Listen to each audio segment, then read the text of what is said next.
பாருங்க சிம்ப்ளிஃபைன்னு சொல்லியிருக்காங்க. மேலே இருக்கிறத நம்ம குவாட்ராட்டிக் ஈக்குவேஷனாக இருக்கனால ஃபேக்டரைஸ் பண்ணிக்கலாம். மல்டிப்ளை பண்ணால் 21 வரணும்.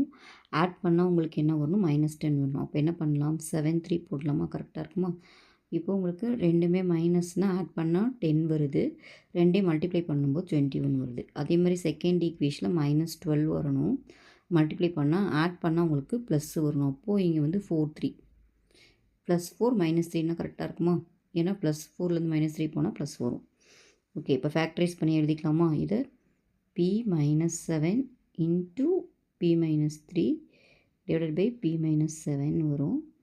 இது வந்து பார்த்திங்கன்னா p + 4 into p - 3 divided by p - 3 the whole square. இந்த p - 7 இந்த p - 7 கேன்சல் ஆயிரும். இங்கே ஒரு p - 3 இங்கே ஒரு p - 3க்கு இங்கே ஸ்கொயருக்கு ரெண்டுமே கேன்சல் ஆயிரும். அப்போ ஆன்சரில் p + 4 மட்டும்தான் இருக்கும். தென் சம்மோட ஆன்சர். ஓகேவா?